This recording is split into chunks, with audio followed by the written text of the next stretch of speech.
Are you always trying to balance the holiday trips that you want to take with the number of vacation days you have at work? Are you looking to sign up for a new hobby and are hesitant because you don't know if you can balance the time at work with this new hobby? Or maybe you just want to start a new career, but it's risky because you don't know if it'll pan out, and the safe path would obviously be to continue working in your current career. Now, the key to these challenges is getting to financial independence, or FI as it is commonly referred to. FIRE stands for Financial Independence, Retire Early. But the retire early is completely optional because you may choose to continue working even after reaching financial independence because you love your job or for some other reason. So when you reach FI, it is because you have accumulated sufficient investable assets that will allow you to cover your annual expenses for the rest of your expected life. Now, that value of investable assets that you need is referred to as your FI number or financial independence number. I'm Vinny and I had reached FI at 45 and retired from my career in technology so I could play competitive sports, travel the world, spend more time with my family, and gain new experiences in life. And I believe there are several of you in your 30s, 40s, or 50s who don't want to wait until the traditional age of 65 to retire. And you would like to join me in this early retirement journey, but are struggling with understanding like how do I even get started? So I'm going to tell you the steps I took and maybe that works for you as well. And it all starts with understanding your FI number or FI number or financial independence number. How much you need to have accumulated in investable assets so you then have the option to retire. Now, this in my experience is a 5-step process that I will go through in this video. To get to your FI number, the first thing you need to understand is what are your expenses going to be in retirement. Now, everyone's lifestyles are different, and even if your lifestyles are similar, the expenses can be very different depending on where you live. So each one of you is going to have a very unique FI number. So let's start with step number 1. Understand your current expenses. To calculate your current expenses, you could go through all your credit card statements, bank statements for say the last 3 years. So you should be able to come up with what did you spend 3 years ago, 2 years ago, and the previous year. Now, once you have the number for the last 3 years, and if you see that they are quite similar to each other, then just take the most recent year's expenses as your base, since that would be closest to inflation adjusted expenses. If they're not similar, then I would take a more conservative approach of the highest year's expenses as my base case. Unless you can figure out a reason why expenses were unusually higher in one certain year. Like for instance, maybe you made a down payment for a house or something like that. I also would not include investment as expenses because the assumption is that once you've reached FI, you've already made all the investments you need to live the rest of your life, and you won't have that as an expense in retirement. Okay, step 2. Now that you have your current annual expenses identified, step 2 is you need to add or subtract expenses from your current employment. And what I mean by that is expenses that you will have or you will not have because you are no longer in employment with your company. Typically, the biggest line item here is health insurance. Most employers subsidize health insurance considerably. So there are multiple options for healthcare coverage outside of your employment. I'm not going to cover them in this video. But after reviewing all the options, I went personally with the healthcare marketplace, also known as Obamacare. there are several types of plans available in the marketplace, and based on the income you generate from your investments, you could also get subsidies. However, I recommend a conservative approach and not account for subsidies at this point. In Texas, where I live, my family insurance, I could get for anywhere between 1,000 and 1,500 a month for both dental as well as healthcare.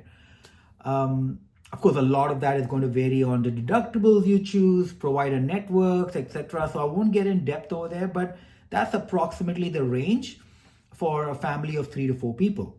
So I added like about $20,000 towards this expense. Other smaller expenses you may want to add would be things like your cell phone or home internet, which a lot of companies reimburse for things that they won't be out of pocket. So now that you have your expenses added due to work, there also could be expenses that you may not have anymore because you don't have to work. For my situation, none of them came to mind, but you can think about commuting. If you have a long commute, you're paying a lot for gas and toll. Maybe those are things that you could subtract. But for me, they were very negligible, so I did not consider them. All right, that was step 2. Okay, now to step 3, adding expenses for the fun stuff. Now, once you are retired, you are going to have a lot more stress-free time. Notice I mentioned stress-free. When I was working full-time, I had a lot of stress and anxiety, and one way to de-stress or decompress was during the downtime, I would watch TV or Netflix. Now, when you have stress-free time, you have the energy to do stuff. Isn't that why you retired in the first place? Now, most of that is going to cost money, especially if you're going to travel more, take up a new hobby, sign up for classes. So you have to factor all of that into your expenses now. For example, if you plan to travel more and you want to take, say, 5 more trips in a year than you did while working, you want to average out the cost of your vacations right now and add that into your expense. I added line items for travel as well as new hobbies in my calculations.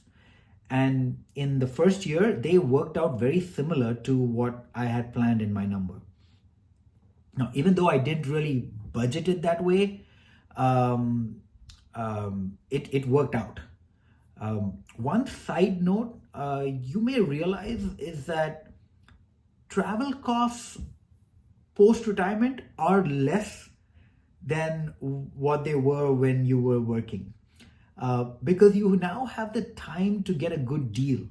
Do your research. You can fly on Tuesdays, Wednesdays, Saturdays where flights are a lot, the fares are lower. You can travel during shoulder seasons where prices aren't very high at the location you want to go to. It gives you a lot of flexibility.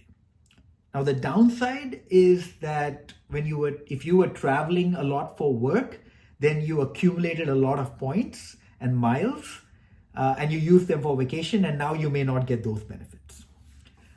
Although there are other travel hacks and credit card points you can get, but that's for another time. But once you add expenses in your annual expense for this line item, you are done with step number 3. Step number 4, we have to add inflation. I know it sucks, but you have to add inflation adjustments to your expenses based on when you want to retire. Now, if you're going to retire now, this year, then whatever you did in up to step 3, that is your expenses. But if you're going to retire or you have a goal to retire sometime in the future, then you need to add inflation to the expenses you have come up with so far, because at the time when you retire, your expenses are going to be higher. So say if your goal is to reach FI in 5 years, then I would pick a projected inflation rate and compound my expenses over that time. So I would pick 3%. I think that's reasonable, especially considering that the Fed has constantly and consistently stated that inflation is their number one priority. The sad part is that just like your investments compound over time, so does inflation. So using a compound interest calculator, in 5 years at 3%, your expenses would be about 16% higher than the number you got from step 3. So this is your annual expense number, and you will use this to calculate how much you would have needed to accumulate it in investment assets to reach financial independence. Finally, step 5. Let's get your number. Based on research from Bill Bengen, who is considered like an authority on safe withdrawal rates in retirement, it shows that for an early retirement that spans 50 plus years, you could safely withdraw 4.3% of your investable assets for your expenses and never run out of money. Now, the research is fairly comprehensive, and you can get several publications and videos on YouTube about Bill Bengen and how he came up with these numbers. When he first came out with the research in 1994, the safe withdrawal rate was 4% for a 30-year retirement. And it even worked in the worst times in history to retire, like 1966, when you had significant inflation over the next several years. Now, this was recently updated to nearly 5% for a traditional 30-year retirement and a 4.3% for early retirees. So to get to your FI number, you would need to take the annual expenses you got in step 4 and divide that by 0.043 to get your number. So as an example, if your annual expenses from step 4 came to $100,000, then you would need approximately 2.3 million in investable assets to reach FI. Now that's using a 4.3% safe withdrawal rate, which will work for any time in history. Now, what if I'm comfortable with a 5% withdrawal rate, assuming that for 90+% of the times this has worked, so I'm comfortable with that. In that case, your number would be 2 million and not 2.3 million. And what if your risk appetite is lower and you want to be prepared for a bad market that has never happened in history? Then maybe you want to use a 4% withdrawal rate. And in this case, your number is 2.5 million.